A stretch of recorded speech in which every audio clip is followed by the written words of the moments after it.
Wu Zigang melaporkan kepadanya bahwa ada kekurangan kurang dari 130.000 unit, tetapi Feng Yu memperkirakan bahwa seseorang akan memesan tambahan. Jadi dia mempersiapkannya terlebih dahulu untuk berjaga-jaga. Lagi pula, punya 20.000 unit barang cadangan itu tidak masalah. Itu cuma 500.000, jumlah yang kecil. Sekalipun Tiongkok tidak mampu menangani 20.000 unit ini, Feng Yu tidak khawatir. Ia masih memiliki Kirilenko, si tukang boros.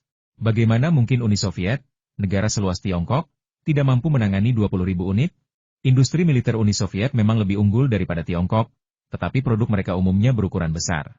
Kipas angin listrik yang ringan, indah, praktis, dan murah seperti ini pasti akan laku di sana, meskipun musim panasnya singkat.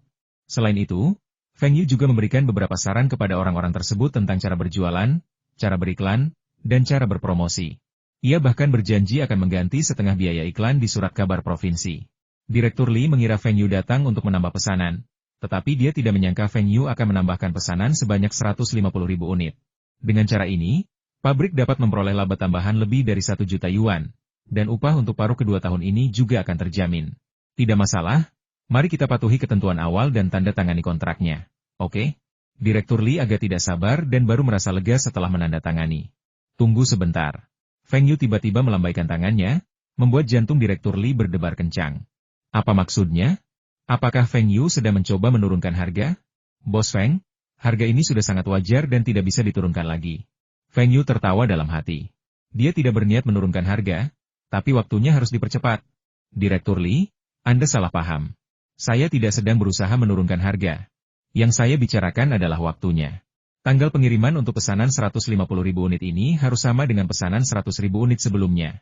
Jika Anda bisa melakukannya, berarti Anda mendapatkan pesanannya. Jika tidak, saya sudah menghubungi pabrik motor listrik pertama di Provinsi Lin, dan mereka menjamin bisa melakukannya.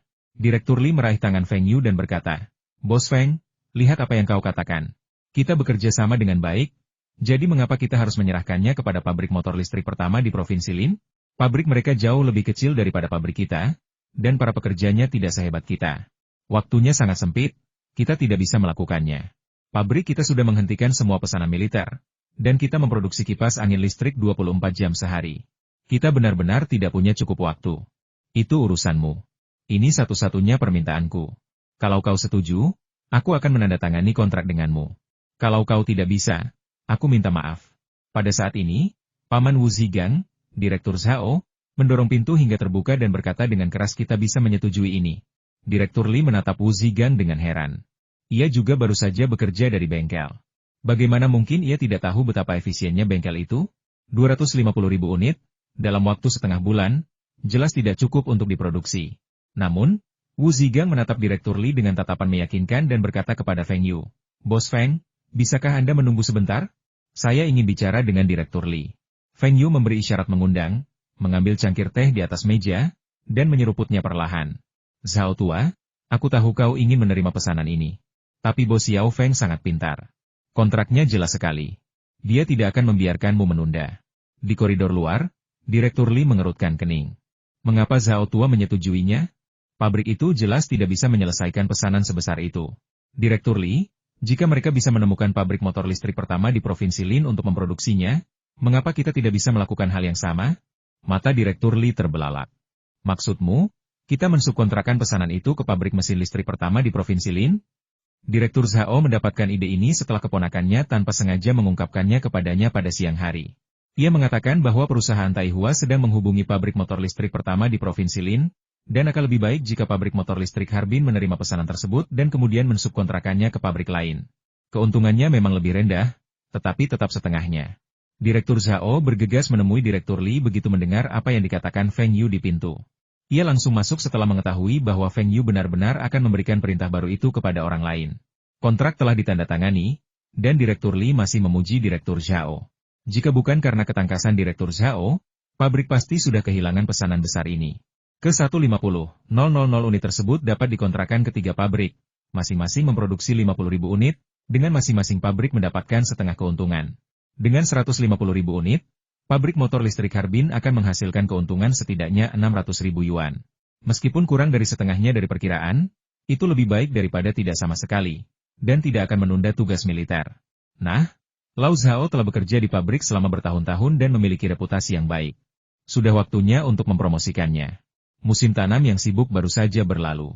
Melihat Feng Yu belum kembali dari Harbin, Feng Xingtai dan Zhang Muhua memutuskan untuk mengunjungi kota itu. Bukankah dia selalu bilang dia menghasilkan banyak uang?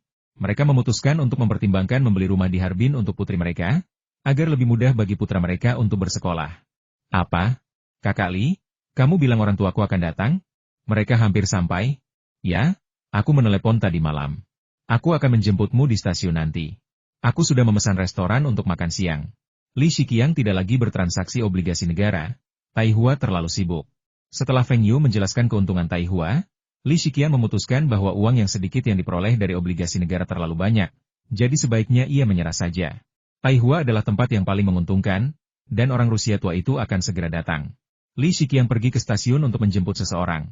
Sementara Feng Yu meminta Wu Zigang dan yang lainnya untuk segera membersihkan perusahaan.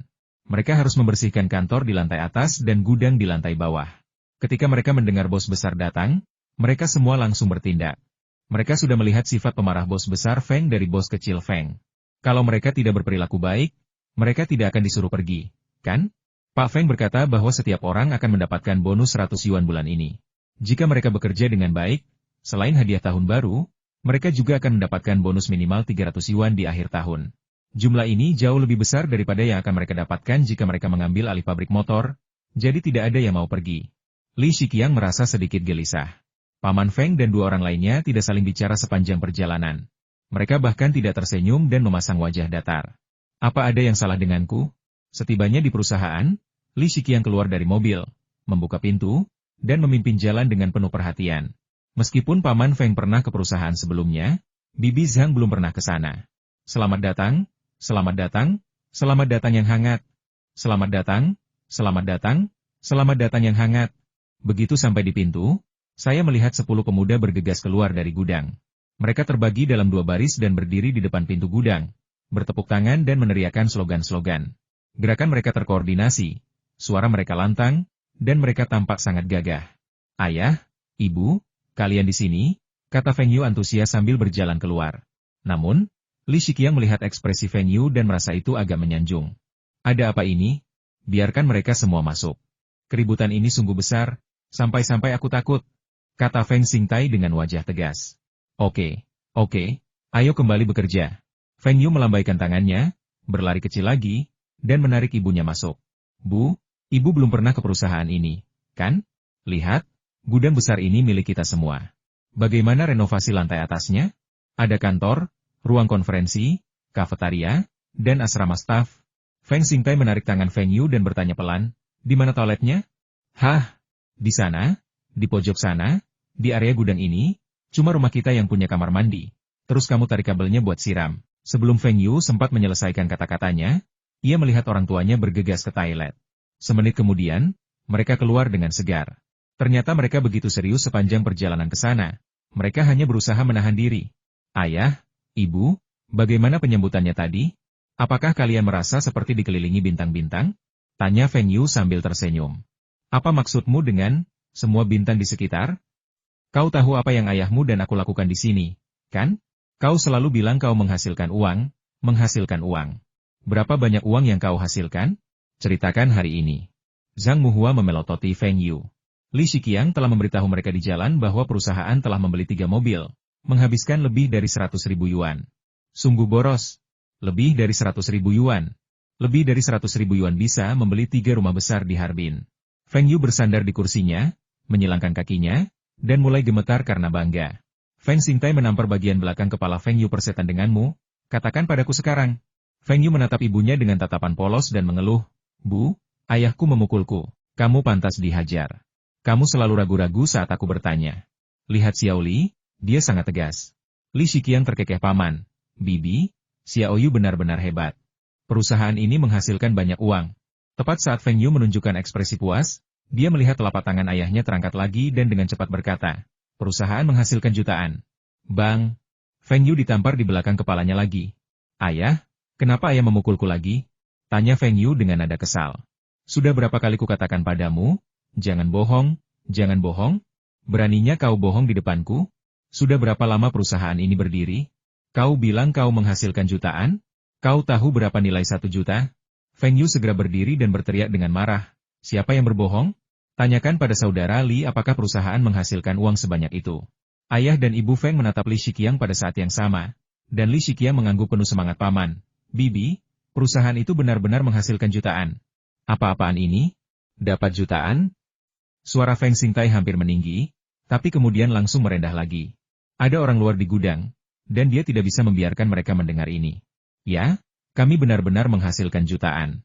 Semua pesanan sudah ditandatangani, dan kami akan menerima pembayaran pertama dalam beberapa hari. Setengah bulan lagi, semua uangnya akan masuk rekening kami. Ayah, ibu, kalau ada yang ingin dibeli, beritahu kami dengan lantang, dan kami akan segera membelinya. Nak, kamu tidak melakukan hal ilegal, kan? Dengarkan ibumu, kita tidak bisa melakukan hal ilegal. Kata Zhang Muhua dengan suara gemetar. Bu, apa yang ibu pikirkan? Putra ibu jenius. Dia bisa menghasilkan banyak uang dengan cara halal. Bagaimana mungkin dia melakukan hal yang ilegal? Kalau ibu tidak percaya, tanya saja saudara Li. Uang yang dihasilkan perusahaan itu benar-benar bersih. Feng Yu menambahkan dalam hatinya, tanpa menghitung berapa kali ia mulai membodohi saudara Ji. Li Shiqiang membuktikannya kepada Feng Yu lagi, dan ayah serta ibu Feng mempercayainya. Feng Yu berpikir, itu tidak benar. Aku kan putranya, dan kakak Li hanyalah calon menantu. Kenapa orang tuaku tidak percaya padaku? Tapi kakak Li? Apa aku dipungut dari tempat sampah? Karena kamu sudah menyebutkannya, ayahmu dan aku jadi ingin membeli sesuatu lagi. Ayo kita beli kipas angin listrik, namanya merek Feng Yu. Kudengar harganya murah dan mudah digunakan. Zhao, temanku di perusahaan kami, putranya membelikannya satu dari Harbin, kata Zhang Muhua. Bu, kipas angin listrik merek Feng Yu ini milik perusahaan kami. Setiap karyawan diberi 2. Kami menghasilkan uang dari penjualan kipas angin. Jelas Feng Yu. Bang, Feng Yu ditampar di belakang kepalanya oleh ayahnya lagi. Itu milik perusahaan kami, dan Anda bahkan tidak tahu untuk mendapatkannya untuk rumah Anda. Feng Yu. Ayah, bisakah kita bicara baik-baik daripada bertengkar? Malam harinya, seluruh keluarga makan besar di restoran, ayah dan ibu Li juga datang. Obligasi negara tidak lagi diperdagangkan, dan Li Shiqiang kini memiliki sisa uang sedikit di atas 110.000 yuan, yang dibagi rata antara kedua keluarga. Ayah Li ingin Li Shiqiang kembali bekerja. Setelah beberapa bulan bekerja keras, ia telah menghasilkan puluhan ribu yuan, yang lumayan. Uang ini cukup untuk membeli rumah besar, jadi ia tidak seharusnya membuang pekerjaan tetapnya. Paman Li, kakak Li masih harus bekerja di perusahaan. Perusahaan tidak bisa hidup tanpanya. Lagi pula, dia juga pemegang saham dan salah satu bos. Dia harus mengawasi semuanya. Bos yang mana? Bukankah perusahaan ini dikelola keluargamu? Tanya Pastor Li penasaran. Feng Yu kemudian menyadari bahwa Li Shiqiang belum memberitahu keluarganya bahwa keluarga Li memiliki 10% saham perusahaan. Bahkan dengan penjualan kipas angin listrik, bahkan dalam skenario terburuk sekalipun, mereka masih bisa menghasilkan lebih dari 3 juta. Li Shiqiang akan mendapatkan setidaknya 300.000 di akhir tahun. Jadi untuk apa dia masih bekerja? Ketika orang tua Li mendengar bahwa Li Shiqiang telah menghasilkan lebih dari 300.000 yuan tahun ini, tangan mereka gemetar dan mereka minum beberapa bir sebelum akhirnya tenang. Keputusan yang bijaksana untuk tidak menghentikan putra mereka. Yang lebih bijaksana lagi adalah putra mereka telah menemukan pasangan sebaik Feng Danying. Feng Yu diam-diam mengamati keluarga Li dan mendapati mereka semua bahagia, tanpa rasa iri. Feng Yu merasa lega. Sepertinya keluarga Li benar-benar memperlakukan keluarga Feng seperti keluarga sendiri. Ketika Tuan dan Nyonya Li mendengar bahwa Feng Xingtai dan istrinya akan melihat-lihat rumah besok, mereka juga mengatakan ingin pergi bersama dan membeli rumah baru, yang besar dan luas. Semua orang mengerti maksudnya. Li Shiqiang menggaruk kepalanya dan terkekeh. Feng Danying tersipu dan menundukkan kepalanya, menyesap teh dari cangkirnya sedikit demi sedikit. Minggir, kamu bisa nyetir? Feng Yu hendak duduk di kursi pengemudi ketika ayahnya menariknya turun. Ayah, aku sudah mengemudi selama lebih dari setengah bulan. Coba tanya saudara Li, bagaimana kemampuan mengemudiku? Kapan kamu belajar menyetir diam-diam? Feng Xingtai tercengang. Kenapa dia tidak tahu kalau putranya bisa menyetir? Putramu jenius, apa yang tidak bisa dia lakukan? Benarkah? Kedelai di ladang itu perlu disiangi dan dipupuk untuk terakhir kalinya. Aku akan melihat bagaimana caramu bekerja di ladang dalam beberapa hari. Ayah, apa ayah bercanda? Feng Yu menutup mulutnya dan dengan patuh naik ke kursi belakang untuk duduk bersama adiknya. Li Shiqiang mengemudikan mobil dengan keluarga Li di depan untuk memimpin jalan, dan Feng Xingtai mengemudikan mobil dengan keluarga Feng mengikuti di belakang. Hei, tahu nggak, mobil kecil ini nyaman banget dikendarai. Nggak cuma nggak berisik, mobilnya juga nggak goyang. Feng Xingtai sudah ingin mengendarai mobil ini sejak dia datang ke sini kemarin. Dia menyalahkan Xiao Li karena memesan hotel yang terlalu dekat dengan kantor, jadi dia harus jalan kaki ke sana. Ayah, kalau ayah suka, pergi saja. Atau kita bisa beli yang baru. Putra ayah tidak kekurangan uang. Feng Yu menepuk dadanya dengan bangga. Jangan bicara omong kosong. Bukankah kemarin kau bilang kau hanya bisa menghasilkan uang kali ini dan tidak akan ada keuntungan sebesar itu di masa depan? Tegur Zhang Muhua. Jangan khawatir, anakmu punya banyak ide bagus untuk menghasilkan uang. Keahliannya yang sesungguhnya adalah investasi, dan pasar saham akan segera menguat. Semua orang tertawa dan berbicara sepanjang jalan, dan setengah jam kemudian, mobil menepi. Paman, bibi, ibu, dan ayah, gedung ini dibangun tahun lalu dan baru selesai direnovasi tahun ini. Lihat denah ini. Rumah ini sangat besar dan luas. Tempat yang dipilih Li Shiqiang tidak jauh dari sekolah menengah tempat Feng Yu hendak bersekolah dan rumah sakit tempat Feng Danyi bekerja. Jaraknya kurang dari 10 menit berjalan kaki. Selain itu, lokasinya hanya sekitar 10 menit berjalan kaki dari jalan komersial yang ramai dan terletak di pusat kota. Harga rumah di area ini akan meningkat pesat di masa mendatang. Ini SMP nomor 3 tempat Xiao Yu bersekolah. Kalau jalan kaki ke sini, ada rumah sakit tempat Danying bekerja. Kalau jalan kaki ke sini, ada jalan komersial dengan tos serba nomor 1 di sana. Sangat ramai. Lokasinya juga tidak terlalu jauh dari stasiun kereta. Jalan kaki kurang dari 20 menit, dan bus hanya berjarak 2 halte. Sangat strategis. Rumah-rumah di sini agak mahal, tapi menurutku sepadan. Li Shiqiang melanjutkan perkenalannya dengan antusias. Berapa mahalnya? 30.000 per set? 50.000 per set? Rumah yang dibangun kasar harganya ribuan yuan per meter persegi, dan satu apartemen harganya ratusan ribu. Apa? Lebih dari 1.000 yuan per meter persegi? Dan rumahnya kosong melompong dan tak dicat? Pengusaha konstruksi berhati hitam macam apa ini? Siapa yang mau beli rumah semahal itu? Teriak Feng Xingtai sambil melompat berdiri. Aku mau beli. Aku mau yang ini. Feng Yu menyela dengan nada yang sangat tidak menyenangkan. Terlalu murah, aku mau 2 set. Bang! Feng Xingtai menepuk punggung Feng Yu lagi. Apa yang kau teriakan? Apakah ini giliranmu untuk mengambil keputusan? Melihat sikap arogan Feng Yu, Feng Xingtai sangat marah. Rumah harganya ratusan ribu yuan, dan kau mau beli 2? Buat apa beli 2? Satu saja tidak cukup untukmu? Feng Yu menatap ayahnya dengan kesal. Ayah, bukankah ayah bilang akan membelikan rumah untukku? Kenapa aku tidak boleh mengungkapkan pendapatku? Lihat adikku, bukankah dia juga ingin tinggal di sini? Keluarga Li masih murah hati. Mereka membeli rumah baru untuk putra mereka. Bagaimana mungkin mereka bilang mereka enggan di depan mertua mereka? Nah, ayo kita lihat rumahnya. Apa yang dikatakan penjual itu mirip dengan apa yang diketahui Li Shiqiang. Tetapi mereka bahkan lebih jauh lagi. Mereka membahas tentang bagaimana rumah itu memiliki pencahayaan yang baik, betapa terangnya, betapa feng shui-nya bagus, bahwa rumah itu akan menarik kekayaan dan menangkal bencana, bagaimana rumah itu memiliki lift, dan betapa mudahnya naik dan turun. Mereka terus bercerita. Yang paling menarik perhatian Feng Yu adalah gedung ini tinggi dan memiliki lift. Itu akan membuat naik turun tangga jauh lebih mudah. Feng Yu benci naik tangga, bahkan lantai 2 pun melelahkan. Intinya, dia orang malas yang lebih suka duduk daripada berdiri. Tujuannya adalah menjalani masa pensiun yang santai sebelum usia 30. Feng Yu dengan cekatan menekan tombol lift dan melangkah masuk. Si penjual menatap Feng Yu dengan rasa ingin tahu. Keluarga itu tidak terlihat kaya. Jadi mengapa mereka begitu sombong? Beli setidaknya 2 unit. Saya akan sangat beruntung jika Anda bisa membeli 1. Dan si kecil ini sepertinya lebih terampil daripada dia saat menekan tombol lift. Apakah dia sering naik lift? Kenapa aku agak takut dengan lift ini? Semoga aku tidak jatuh. Gumam Zhang Muhua lirih. Feng Yu menatap ibunya dengan lega. Lift zaman sekarang masih berkualitas bagus. Tidak akan seperti generasi-generasi selanjutnya di mana lift-lift di bawah standar masih terpasang. Lagi pula, ia belum pernah mendengar ada kecelakaan dengan lift di sini sebelumnya. Jadi jelas tidak ada yang salah. Rumah itu kosong melompong, tanpa dekorasi. Feng Yu berjalan-jalan di dalam dan sudah punya rencana. Rumah itu memang agak kekurangan kamar, tapi tidak masalah. Ia bisa membeli 2 unit dan memahat pintu di dinding yang tidak menahan beban. Mengubah 2 unit menjadi 1. Ia harus mendesainnya dan merenovasinya dengan cepat. Akhirnya, ia akan tinggal di gedung tinggi. Bagaimana pendapatmu tentang rumah-rumah ini? Yang mana yang kamu inginkan? Penjual itu menatap ayah Li. Jelas sekali pasangan itu akan menikah, dan orang tua kedua belah pihak datang untuk melihat rumah pengantin. Pekerjaan apa yang dilakukan pria ini? Dia tidak hanya mengendarai mobil kecil, tetapi dia juga mampu membeli rumah ini.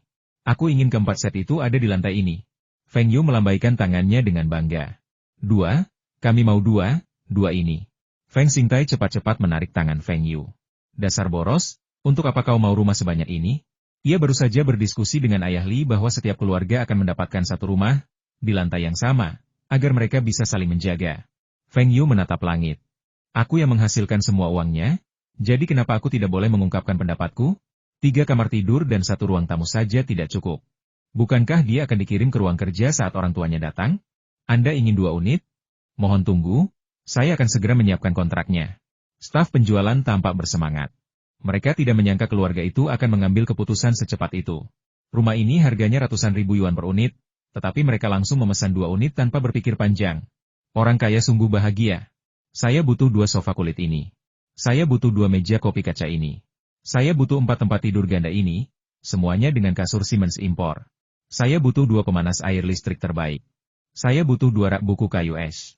Saya butuh 2 TV panda berwarna 18 inci, 2 mesin cuci Little Swan, dan 2 kulkas Auchma. Di tos serba pertama, Feng Yu seperti berburu harta karun, menginginkan semua yang dilihatnya, dan ia selalu punya alasan untuk membelinya. Misalnya, sofa dan kasur untuk beristirahat, rak buku untuk membaca dan belajar, dan TV berwarna untuk menonton berita dan mengikuti perkembangan berita nasional. Ngomong-ngomong, Feng Yu kaya. Meskipun barang-barang ini mahal, harganya tidak semahal rumah. Feng Xingtai dan yang lainnya membiarkan Feng Yu membelinya. Para penjual yang mengikutinya tercengang. Semua barang ini besar sekali. Rata-rata orang harus menabung setengah tahun untuk membeli satu saja. Pemuda ini tidak hanya membeli banyak sekaligus, tetapi juga ingin jumlah yang genap. Berapa harganya? Anak muda, ini benar-benar mahal. Sebaiknya kau bicarakan dengan keluargamu, si penjual memperingatkan. Keluarga itu sepertinya berasal dari pedesaan. Mungkinkah mereka berpikir barang-barang di kota lebih murah daripada di desa? Feng Yu melirik ke arah pramuniaga dan berkata, telepon manajer Anda dan beritahu dia bahwa Tuan Feng dari perusahaan Taihua ada di sini. Perusahaan Taihua? Si penjual benar-benar bingung. Kepala Departemen Peralatan Rumah Tangga melihat Feng Yu dan segera menyuruh si penjual untuk menghubungi manajer. Kamu bahkan tidak tahu tentang perusahaan Taihua? Kipas angin listrik merek Feng Yu terlaris di mal kita saat ini dari Taihua. Kipas angin listrik ini saja telah menghasilkan keuntungan ribuan yuan bagi mal dalam waktu kurang dari setengah bulan. Dan arus pelanggan mal juga meningkat, terutama arus pelanggan di bagian peralatan rumah tangga. Ini tamu terhormat yang bahkan tidak bisa diundang oleh manajer kami. Feng Xingtai melihat Feng Yu berdebat dengan pramuniaga itu. Saat ia hendak pergi dan melihat apa yang terjadi, ia melihat seorang pria yang tampak seperti pemimpin datang sambil tersenyum dan mengundang mereka untuk duduk di kantor manajer mal. Xiao Li, ada apa? Tanya Feng Xingtai pelan. Ia sedang berjalan-jalan di mal ketika dibawa ke sini. Ada sofa dan teh. Ada apa? Xiao Yu kenal manajer mal ini. Li Shiqiang menganggap ini biasa saja. Setiap kali ia pergi ke mal besar manapun di Harbin atas nama perusahaan Taihua, manajer mal itu pasti akan datang menemuinya. Di hari Minggu, orang-orang harus antre untuk membeli kipas angin merek Feng Yu. Kipas angin itu sangat populer. Silakan duduk dan minum teh. Ayo, coba rokok teh saya. Manajer toko itu sangat sopan. Ia sudah lama menyesal menjual kipas angin listrik merek Feng Yu atas nama orang lain. Akan jauh lebih baik jika ia membelinya langsung, dengan keuntungan yang lebih tinggi. Seharusnya ia tidak khawatir kipas angin itu tidak laku sejak awal. Ia tidak menyangka kipas angin itu akan sepopuler ini. Tuan Feng, saya dengar di Longjiang, selain Harbin, ada pedagang di tempat lain, dan harga yang mereka kenakan untuk mengambil barang jauh lebih murah. Ketika manajer toko memanggil Feng Yu Bos Feng, semua orang kecuali Li Shiqiang menatapnya dengan aneh. Bocah yang baru lulus SMP itu malah dipanggil bos? Ya, kami punya distributor tidak hanya di Heilongjiang, tapi juga di setiap provinsi di negara ini. Tapi selain Harbin, adakah yang bisa dilakukan manajer Liu? Tanya Feng Yu dengan sengaja. Hahaha, Tuan Feng, apakah menurutmu kita bisa mendapatkan barangnya dengan harga grosir? Bisakah kita juga menyesuaikan harganya sedikit? Ya, bukan tidak mungkin. Mungkin bulan depan? Kontraknya harus selesai bulan ini. Manajer Liu tidak bisa menunggu sampai bulan depan. Dia selalu merasa bahwa dengan model distribusi saat ini, semakin banyak dia menjual, semakin besar kerugiannya. Pak Feng, mari kita bahas ini. Kita janji beli lebih banyak. Bagaimana kalau kita beli 1000 kipas angin kali ini? Tos serba nomor 1 adalah tos serba terbesar di Harbin. Meskipun ada persaingan dari tos serba lain, manajer Liu yakin dia pasti bisa menjual 1000 kipas angin listrik merek Feng Yu musim panas ini. Manajer Liu, saya di sini karena keluarga saya baru saja membeli rumah dan saya berencana membeli beberapa peralatan rumah tangga, furnitur, dan bahan renovasi. Apapun yang ingin Anda beli, saya akan meminta seseorang memasangnya secara gratis. Manajer Li dari pasar material dan saya adalah kenalan lama. Saya akan menghubunginya dan meminta mereka menyiapkan material terbaik dan termurah untuk Anda. Apakah Anda sudah menemukan dekorator? Saya juga akan meminta dia mencarikannya untuk Anda. Dia menjamin pekerjaan yang cepat dan teliti. Karena manajer Liu adalah teman baik, masalah ini bisa dibicarakan. Bagaimana kalau begini? Manajer Liu datang ke perusahaan saya besok untuk membahas harga grosir, dan kita akan membuatnya sama seperti dealer lainnya. Feng Yu tahu bahwa begitu harga grosir keluar, para agen penjualan ini akan menuntut perubahan kontrak. Ia sudah siap untuk ini, dan hari ini ia hanya mengikuti arus. Feng Yu dan manajer Liu bertukar kata, membuat semua orang tercengang. Orang tua Li terus berseru, lihat putra bungsu keluarga Feng. Dia sangat berbakat. Bahkan manajer toko serba ada pertama pun sangat sopan kepadanya. Di sisi lain, orang tua Feng dipenuhi rasa bangga, terutama Feng Xingtai. Siapapun bisa tahu bahwa ia merasa sangat puas. Setelah lebih dari 1 jam menjelajah, tak seorang pun sempat mengungkapkan pendapatnya. Feng Yu berkata, uang diciptakan untuk dibelanjakan. Kalau tidak beli apa-apa, beli saja yang terbaik. Semua peralatan ini dibelinya, dan semuanya murah. Ia juga mencoba membujuk orang tuanya agar tidak kembali ke pertanian. Apa gunanya bertani? Apalagi mereka tidak punya banyak tanah, dan bahkan pertanian yang luas pun mustahil. Putramu sekarang kaya, jadi sebaiknya kau tinggal di kota dan menikmati hidup. Ya, mungkin itu juga ada hubungannya dengan ketidakmampuannya meninggalkan keterampilan memasak ibunya. Sayangnya, mereka ditolak. Mereka belum terbiasa dengan keadaan di sana, dan mereka tidak punya banyak teman di kota. Feng Yu memutuskan bahwa ketika ia pulang untuk tahun baru, ia akan membeli rumah untuk orang tuanya di kantor pusat pertanian. Sekalipun mereka sudah terbiasa dengan pertanian, mereka masih bisa tinggal di sana. Ibu dan ayah tetap pergi. Tetapi ketika mereka pergi, mereka naik jeep kecil dari gudang. Jalanan di pertanian tidak banyak, jadi jeep lebih praktis, dan mobil perusahaan biasanya tidak terpakai. Feng Yu berkata, akan sangat praktis mengendarai mobil ini ke kantor pertanian atau ke pasar. Cepat dan aman. Sebuah truk kecil mengikuti jeep itu. Feng Yu membeli beberapa peralatan lagi untuk rumah pertaniannya. Orang tuanya berpesan agar tidak boros dalam berbelanja. Tetapi setelah melihat Feng Yu membayar, senyum di wajah mereka pun tersungging. Tidak banyak perusahaan renovasi besar akhir-akhir ini, dan ia tidak mempercayai perusahaan-perusahaan kecil, jadi Feng Yu hanya menyewa beberapa kontraktor berpengalaman dan mengarahkan pekerjaannya sendiri. Pertama-tama, ia mengecat rumah, memasang ubin di ruang tamu dan dapur, lalu memasang lantai di kamar tidur dan ruang kerja. Ia juga memasang toilet dan bak mandi. Peralatannya saja, belum termasuk biaya tenaga kerja, menghabiskan biaya hampir 100.000 yuan per apartemen. Ia tidak memberitahu keluarganya tentang hal ini. Mereka mengira biayanya hanya 10.000 atau 20.000 yuan. Di masa depan, Feng Yu telah melihat dekorasi yang lebih mahal daripada rumah itu sendiri. Ini bukan apa-apa. Dalam 2 tahun, dekorasi-dekorasi ini akan diganti dengan yang baru, memastikan mereka menjadi yang terdepan dalam dekorasi rumah. Efisiensinya sangat baik. Hanya dalam beberapa hari, rumah sudah dicat, ubin dan lantai sudah dipasang, dan semua perlengkapan yang dibutuhkan sudah terpasang. Feng Yu kemudian memberitahu First Department Store bahwa furnitur dan peralatan sudah bisa dikirim. Setelah semuanya selesai, Feng Yu bersandar dengan nyaman di sofa, memandangi rumah bernuansa modern itu. Ia akhirnya terbiasa. Beginilah penampakan rumah dalam ingatannya. Ding ling ling. Halo? Feng Yu mengambil telepon dari meja kopi, menyilangkan kaki, dan bersandar di sofa. Memasang telepon di rumah memang jauh lebih praktis. Untungnya, Li Shiqiang bekerja di kantor pos dan telekomunikasi. Jadi ia bisa memasangnya secepat mungkin. Yang lain harus mengantre meskipun harganya mahal. Kantor pos dan telekomunikasi sangat lunak, jadi terserah mereka mau memasangnya atau tidak. Xiao Yu, pria G itu menelepon terus-menerus. Haruskah kita bersiap? Li Shiqiang sangat gembira. Setiap kali pria tua Rusia itu datang, mereka bisa menghasilkan banyak uang. Feng Yu tiba-tiba duduk tegak, tunggu aku di perusahaan, aku akan segera ke sana. Setelah membaca telegram tersebut, Feng Yu segera memanggil pengacara. Telegram tersebut hanya menyatakan bahwa Kirilenko datang bersama tim untuk menyelidiki pasar Tiongkok dan mencari mitra dagang. Setelah mendengarkan terjemahan telegram Feng Yu, Li Shiqiang bertanya dengan cemas, Xiao Yu, kita tidak disebutkan di sini. Apakah dia berencana berbisnis dengan orang lain?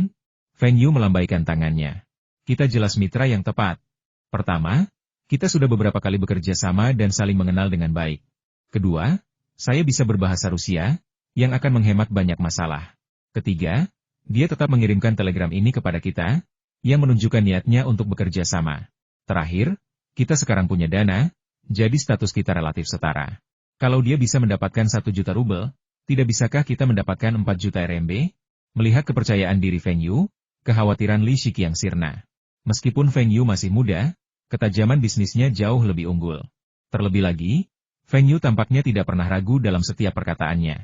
Mereka bilang obligasi pemerintah akan dibuka untuk diperdagangkan, dan memang begitu. Mereka bilang kipas angin listrik akan laris manis, dan memang begitu. Sekarang mereka bilang Rusia akan bekerja sama dengan mereka, dan Li Shiqiang mempercayainya, dan Rusia pasti akan bekerja sama dengan mereka. Setelah pengacara tiba, Feng Yu menutup pintu dan berbicara dengan pengacara itu untuk waktu yang lama. Feng Yu terutama tertarik untuk memahami beberapa kebijakan dan apakah tindakannya melanggar hukum yang berlaku.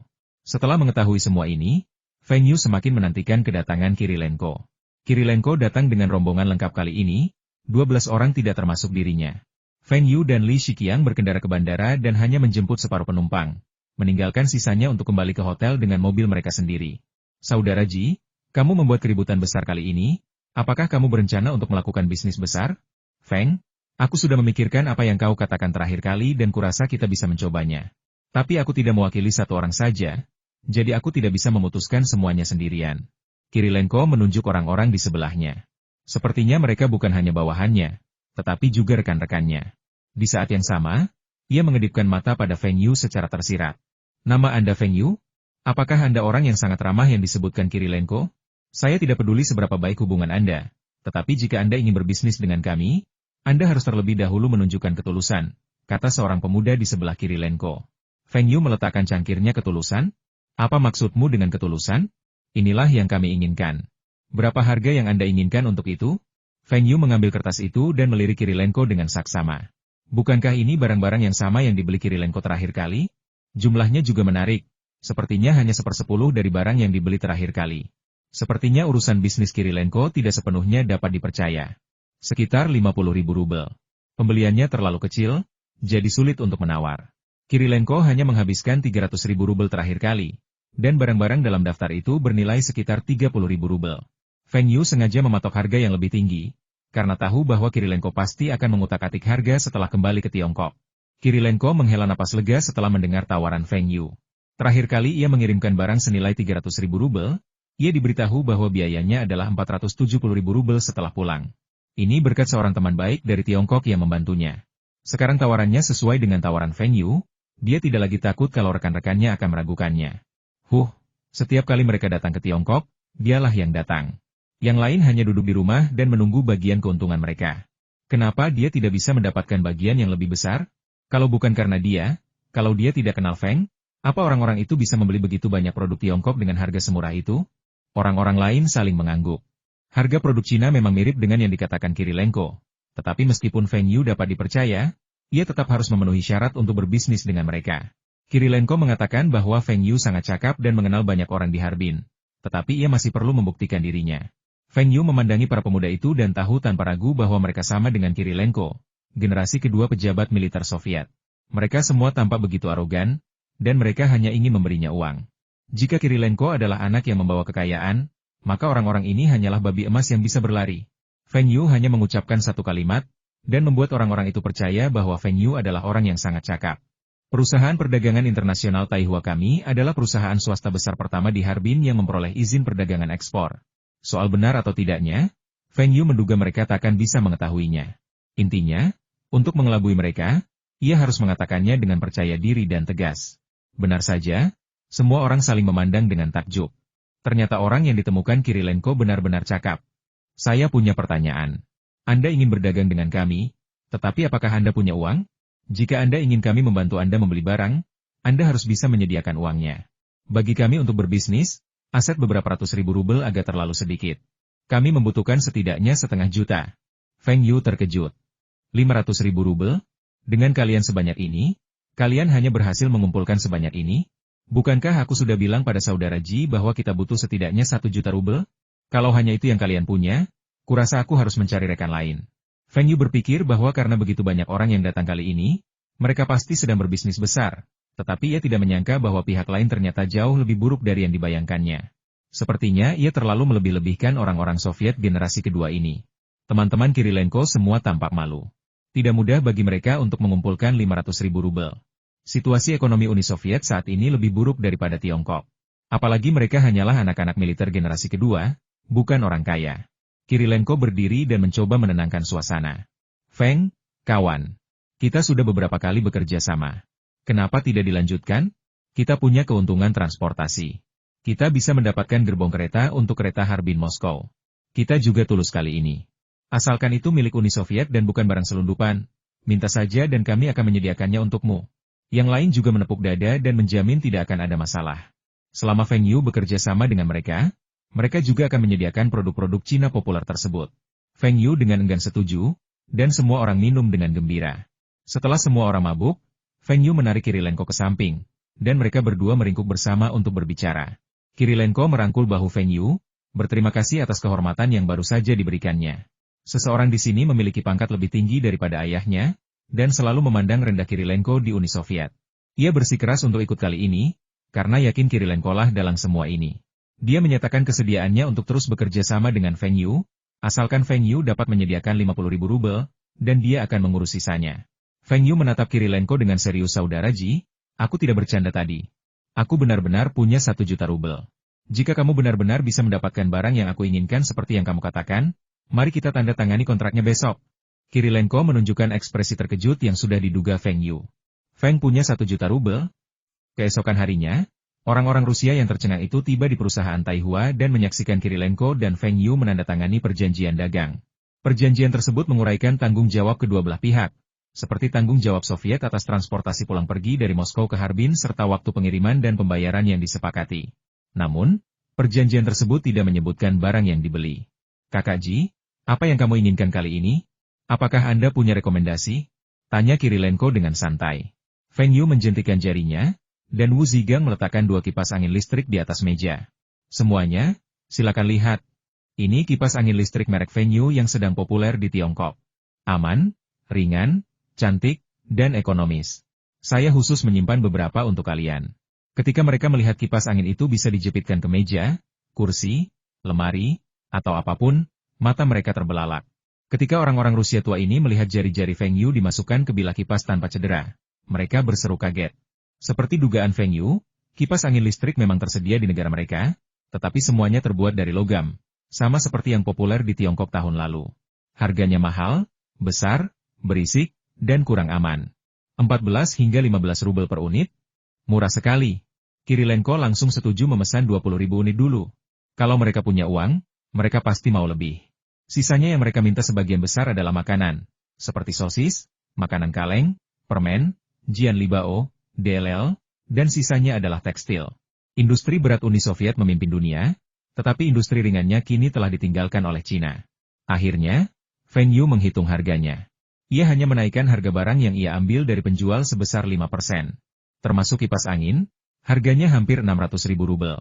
Uang orang-orang ini tidak cukup. Namun, Feng Yu melambaikan tangannya dan berkata, ini hanya kekurangan 100.000 rubel.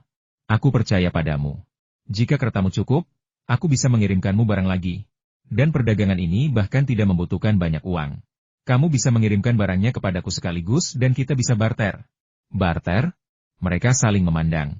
Dalam pikiran mereka akan membayar, Feng Yu akan memuat dan mengirimkan barang.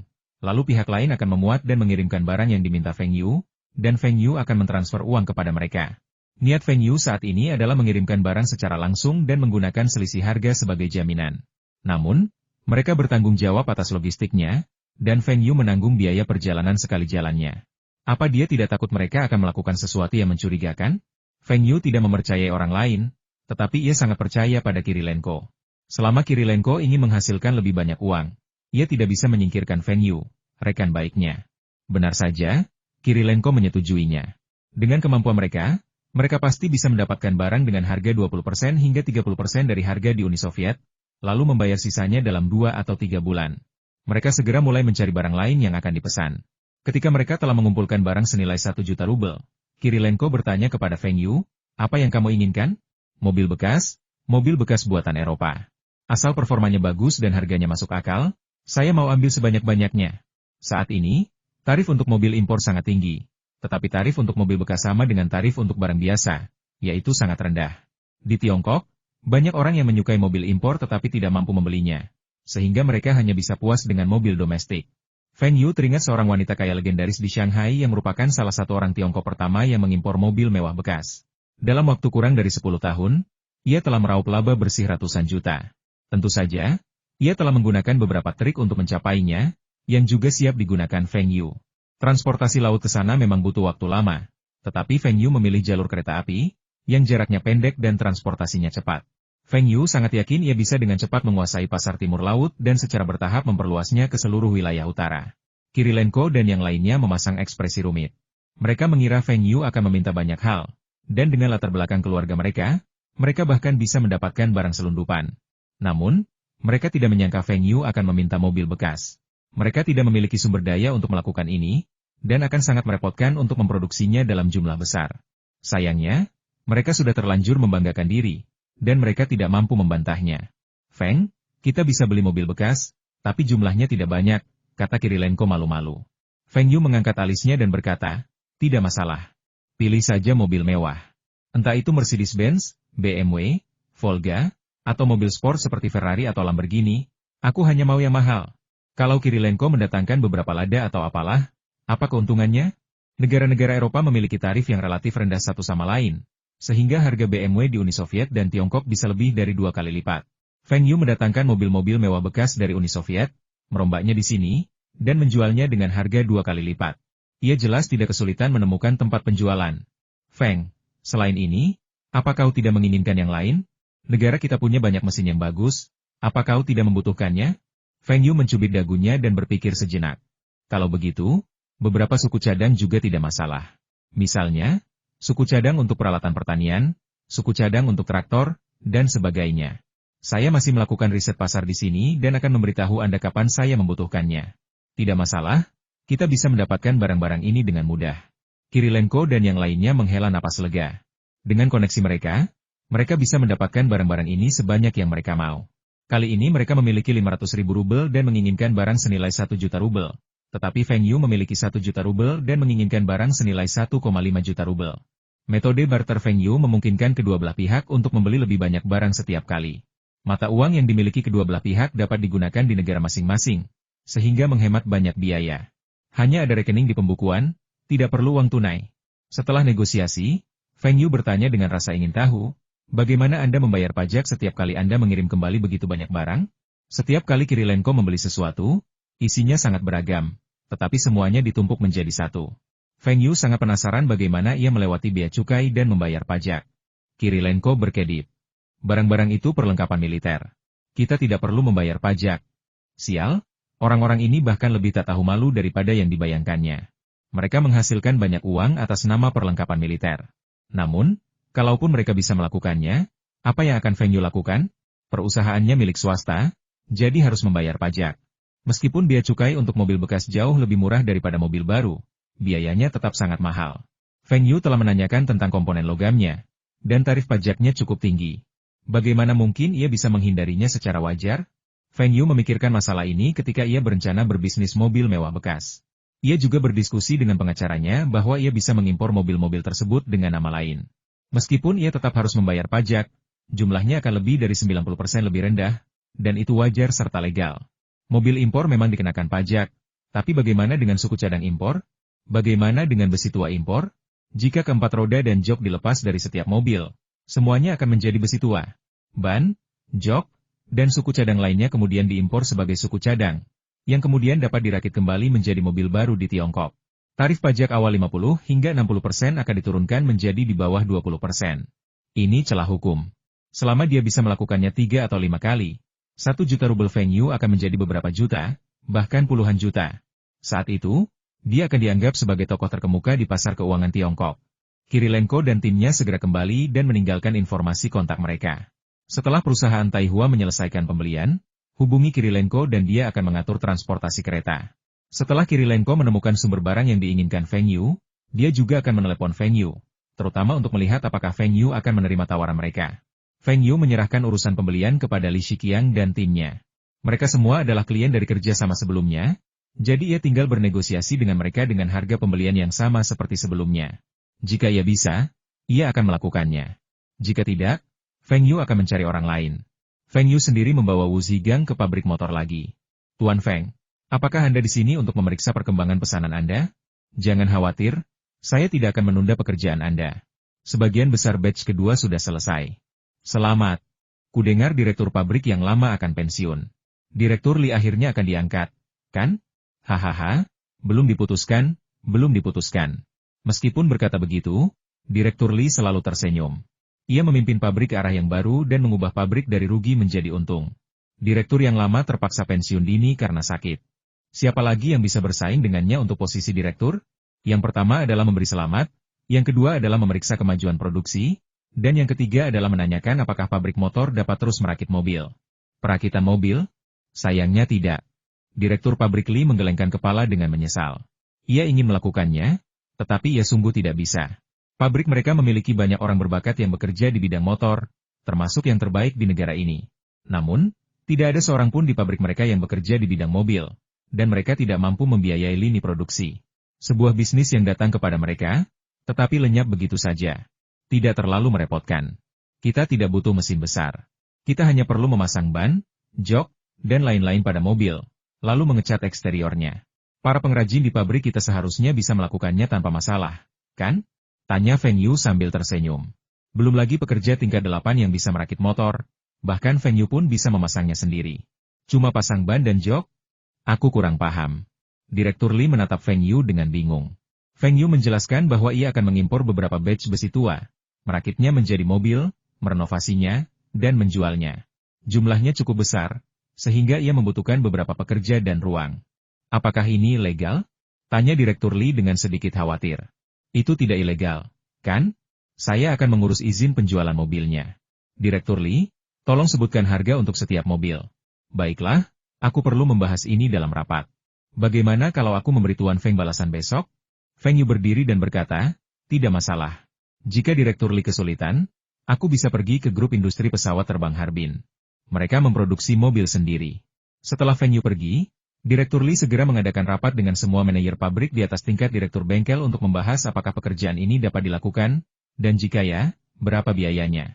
Begitu mendengar ada pekerjaan yang harus dilakukan, semua direktur bengkel bergegas mengerjakannya. Sedangkan untuk hal-hal yang tidak bisa dikerjakan, tak seorang pun mempertimbangkannya. Sekalipun hal ini benar-benar tidak bisa dilakukan, mereka tidak akan rugi. Lagi pula, setelah kontrak ditandatangani, jika Taihua tidak bisa membayar, mereka tinggal menyita mobilnya untuk melunasi utang. Mereka menyalahkan Taihua, sebuah perusahaan milik negara setingkat pemerintah provinsi. Apa yang bisa dilakukan pemerintah kota terhadap mereka? Jika kota melarang mereka melakukan hal itu, atau menghukum mereka, maka kota akan membayar upah para pekerja. Setelah kurang dari semenit berdiskusi, pertemuan berubah menjadi kompetisi antar bengkel. Memasang ban pada jok jauh lebih mudah daripada merakit generator besar. Bagaimana mungkin mereka tidak melakukannya di sini? Bukankah Tuan Feng bilang kalau pabrik motor tidak melakukannya? Kita harus menghubungi grup industri pesawat Harbin? Buat apa kita tawar-menawar? Mereka sekarang jauh lebih baik daripada pabrik motor. Pabrik motor itu sebenarnya tidak bangkrut. Selalu ada uang di rekeningnya, yang didanai negara untuk penelitian ilmiah. Tapi itu dana khusus, dan mereka tidak bisa menyentuhnya. Dengan uang di rekening, tetapi para pekerja belum dibayar, dan beberapa utang masih belum tertagih. Bagaimana mungkin pimpinan pabrik tidak stres? Sekarang uang sudah diantar ke rumah Anda, apakah ada alasan untuk menolaknya? Ambil contoh kipas angin listrik merek Feng Yu. Produk ini laris manis. Saya dengar kipas angin ini dijual di seluruh negeri, dan tidak ada yang pernah bilang kualitasnya lebih rendah. Reputasi pabrik tidak tercoreng, dan para pekerjanya diuntungkan. Pak Feng adalah pengusaha yang sangat andal. Sore itu, Feng Yu menerima telepon dari Direktur Li sendiri. Mereka memang bisa memasang jok dan ban, tetapi jumlahnya tidak boleh terlalu sedikit. Mereka tidak boleh memasang kurang dari 30 unit sekaligus, dan keuntungan per unit tidak boleh kurang dari 1.000 yuan. Feng Yu langsung setuju. Meskipun biayanya sedikit lebih tinggi, ia pasti bisa menerimanya. Setelah mengirimkan kembali mobil-mobil ini, memasangnya, dan merenovasinya, keuntungannya bisa mencapai beberapa juta. Feng Yu juga setuju dengan Direktur Li bahwa mobil-mobil rekondisi tersebut akan ditempatkan sementara di pabrik motor. Ia akan membayar biaya sewa dan menjamin semuanya akan diambil dalam waktu 1 bulan. Setelah menunggu selama 2 hari, Kirilenko akhirnya menelepon, tetapi itu bukan kabar baik. Feng Yu tidak tahu bahwa selama periode ini, Uni Soviet, seperti Tiongkok pada tahun-tahun sebelumnya, berada dalam keadaan terisolasi dan mandiri. Mobil paling populer di negara mereka sekarang adalah Polonaise, Lada dan Volga, serta sejumlah kecil mobil impor Inggris dan mobil Jepang. Feng Yu menegaskan bahwa ia tidak menginginkan mobil Soviet, sehingga ia hanya memiliki mobil impor Inggris dan mobil Jepang. Kebanyakan mobil Jepang diselundupkan, sehingga kursi pengemudi seringkali berada di sebelah kanan dan perlu dimodifikasi. Hanya mobil Inggris yang memenuhi persyaratan Feng Yu. Feng Yu merasa sedikit kecewa. Apakah ini satu-satunya merek dari negara ini? Bukankah Anda mengimpor mobil Jerman, Prancis, atau Eropa lainnya? Ia kemudian teringat bahwa hubungan Uni Soviet dengan Jerman dan Prancis tidak terlalu baik, dan meskipun mereka mengimpor mobil, jumlahnya sangat sedikit. Mungkin ini karena permusuhan etnis, tetapi mobil-mobil Jepang selundupan itu laku keras. Ia benar-benar tidak tahu bagaimana menilai hal ini. Lupakan saja, mobil Inggris tetaplah mobil Inggris. Merek apa saja yang ada? Feng Yu ingin tahu apakah ada merek besar yang pernah didengar oleh generasi selanjutnya. Tetapi setelah mendengar apa yang dikatakan Kirilenko, Feng Yu menjadi bersemangat lagi. Rolls-Royce, Jaguar, Aston Martin, Rover, Land Rover, Bentley, Lotus, yang mana di antara mereka yang belum menjadi merek mobil mewah terkemuka di generasi selanjutnya? Meskipun beberapa telah diakuisisi oleh perusahaan lain, nilai merek mereka tetap terjaga. Kami mau semua merek ini. Selama tidak ada masalah dengan komponen inti seperti sasis dan mesin, yang lainnya tidak masalah. Kami akan ambil sebanyak mungkin. Feng Yu juga ingin mengganti mobilnya. Lada yang rusak ini harus diganti. Dia ingin menggantinya dengan Rolls-Royce, Aston Martin, atau Land Rover. Kirilenko kemudian memberitahu Feng Yu harga yang telah ia siapkan. Ia sudah menghubungi dealer yang khusus menjual mobil bekas Inggris. Sebenarnya, Feng Yu telah membuat marah para prajurit generasi kedua itu ketika ia menandatangani kontrak terakhir kali, dan mereka merasa malu. Jadi kali ini, kita harus melakukannya dengan benar dan menyelamatkan reputasi kita. Awalnya, pengusaha itu tidak mau menjualnya kepada mereka, karena mengira harganya terlalu rendah. Generasi kedua ini langsung mengatakan kepadanya bahwa tentara harus membelinya, dan harganya harus murah. Kalau tidak, bagaimanapun, ia telah menurunkan harga kendaraan ke level terendah. Sebagian besar mobil mewah dihargai 100.000 atau 200.000 rubel. Sekarang, harga rata-rata mobil bekas kurang dari 60.000 rubel. Ia telah menerima lebih dari 30 mobil, dan total harganya telah melampaui 1,5 juta rubel. Feng Yu langsung berkata bahwa mereka bisa membuang suku cadang peralatan pertanian dan hanya menginginkan truknya. Mereka meminta agar truk itu segera dikirim dan Feng Yu akan membayar selisihnya. Jika mobil-mobil ini sedikit diperbaharui, aset Feng Yu akan berlipat ganda. Kipas angin listrik yang diproduksi pabrik motor itu memang sangat cepat dan semuanya selesai dalam waktu kurang dari setengah bulan. Para pedagang grosir yang telah menandatangani kontrak mengambil pasokan barang terakhir, dan rekening perusahaan Taihua terisi dengan jumlah besar beberapa juta RMB. Saya dengar beberapa merek kipas angin listrik murah lainnya sudah muncul di selatan, tapi sayangnya kualitasnya terlalu buruk. Kipas angin listrik merek Feng Yu sudah memenuhi pusat perbelanjaan besar, sehingga tidak ada pasar di kota. Maka mereka mengambil pendekatan berbeda dan berfokus pada kota-kota kabupaten dan daerah pedesaan, dan penjualannya ternyata cukup baik. Feng Yu sangat puas. Para dealer ini sangat bagus. Mereka tahu cara belajar dari Harbin dan menandatangani kontrak dengan pusat perbelanjaan besar terlebih dahulu, sehingga mendapatkan keunggulan. Setidaknya tahun ini, tidak ada produsen kipas angin listrik lain yang dapat menandingi kipas angin listrik merek Feng Yu. Baik dari segi volume penjualan maupun laba, kipas angin listrik merek Feng Yu jauh lebih unggul. Feng Yu tak hanya meraup untung besar, tetapi para pedagang juga meraup untung besar. Di selatan, kota-kotanya jauh lebih maju, populasinya lebih besar, dan cuacanya bahkan lebih hangat daripada Harbin. Meskipun harga naik 15%, penjualan tetap tinggi, bahkan ada yang menambah pesanan. Barang-barang yang dibeli untuk Kirilenko dan timnya juga dimuat ke dalam truk. Daftar ekspor berisi makanan dan tekstil. Berkat bantuan Departemen Perdagangan Luar Negeri dan Kerjasama Ekonomi, semuanya berjalan sangat lancar. Pembayaran sebesar 500.000 rubel telah disetorkan ke rekening perusahaan Taihua. Presiden Zhu adalah orang pertama yang mendengar kabar tersebut dan sangat gembira. Bos Feng benar-benar hebat. Baru beberapa waktu lalu, dia sudah berhasil mengumpulkan 500.000 rubel lagi. Para pejabat di Departemen Perdagangan Luar Negeri dan Kerjasama Ekonomi juga gembira.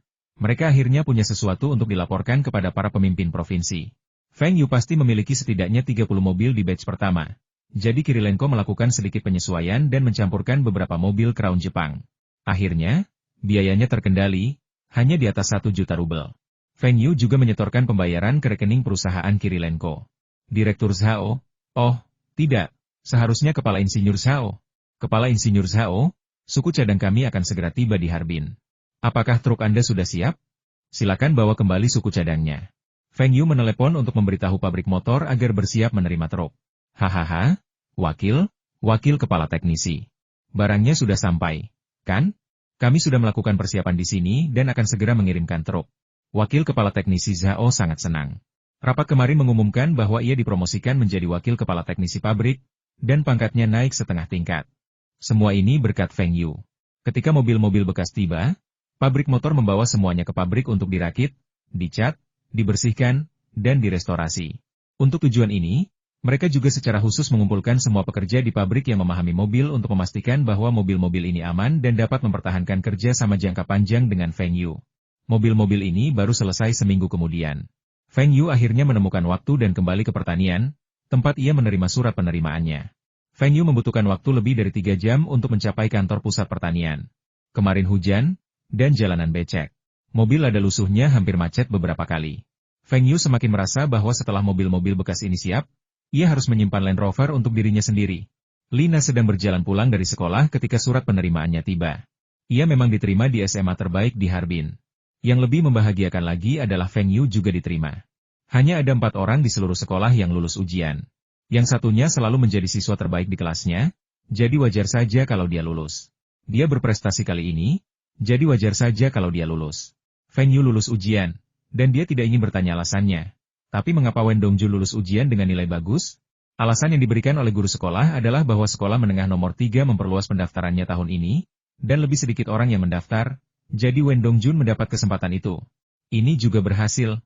Mereka yang nilainya jauh lebih baik daripada Wen Dongjun tetapi tidak berani mendaftar, pasti sangat menyesal. Para guru juga merasa kasihan kepada para siswa itu. SMP nomor 3 memiliki tingkat penerimaan yang sangat tinggi, tidak ada yang tidak bisa masuk universitas. Lina masih tersenyum sambil berjalan. Ia dan Feng Yu diterima di SMA yang sama. Ia bertanya-tanya apakah mereka akan ditempatkan di kelas yang sama. Akan lebih baik lagi jika kami bisa duduk di meja yang sama. Memikirkan sudah berapa lama Feng Yu tidak memberinya kabar, ia mulai merasa sedikit kesal. Apa Harbin benar-benar semenyenangkan itu?